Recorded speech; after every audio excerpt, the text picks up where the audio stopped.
Coach, appreciate the time this morning, and it's good to see you as always. And first of all, congratulations, 34-31 over Irmo. A tough win and a tough situation where the weather again has just kind of been wreaking havoc with everybody's schedule this year. Hopefully, that we left that behind this past weekend. But talk to me a little bit about your team's progress, and I know you're very proud of the way you guys fought and got a win over a very talented Irmo team. Oh, yeah. Coach Kennedy and his coaches over there do a great job.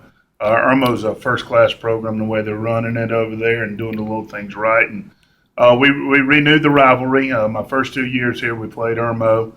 I think that up till this past Saturday, we've played 5 times, I reckon, and that was the first victory that Chapin's been able to pull out. And so it's been nice to bring that back to Chapin and get the victory here.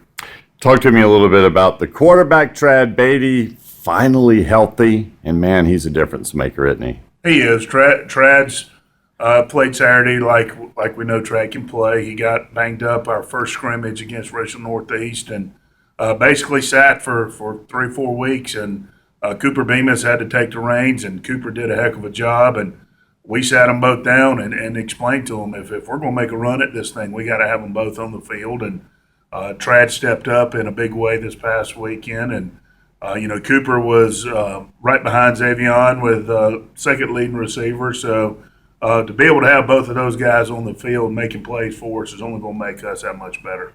Trad, of course, was this week's CC's Pizza and Chapin player. He was your offensive player of the week, our overall CC's Pizza Chapin player of the week, but a couple of other guys really deserve recognition as well. And if you would talk a little bit about Mac Hardy, who had a heck of a game at defense.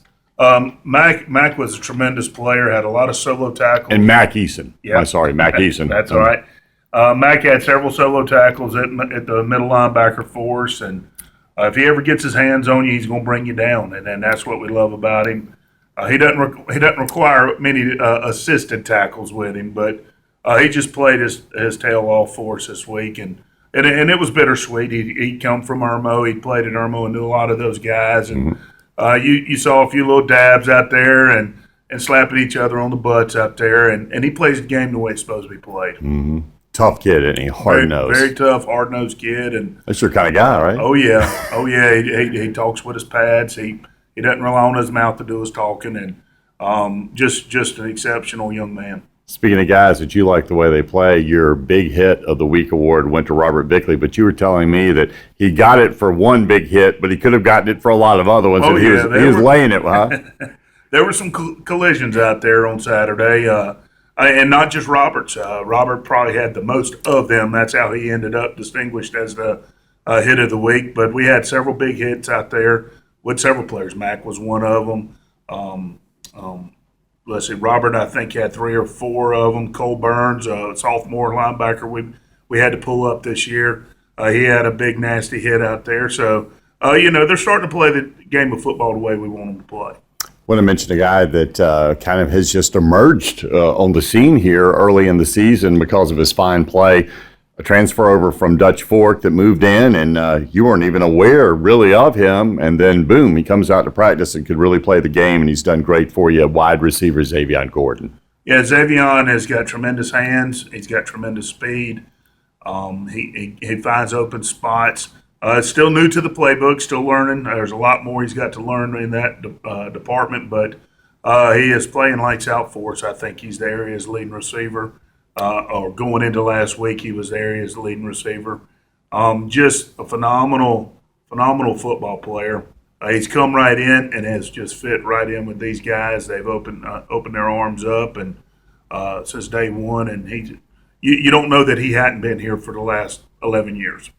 Now you have Newberry coming up on Friday, hopefully Friday at least, if the weather holds the way it's supposed to, unlike the last couple weeks. But this is a proud program. Obviously, they do great under Phil Strickland traditionally, and had a tough loss this week. And I'm sure as a coach, you would have rather that have not happened because they'll be a little angry about it. But bottom line is this should be a heck of a matchup right here at Woolbright Stadium. Yeah, Phil is always going to put a great team on the field, and he's a Hall of Fame coach for a reason.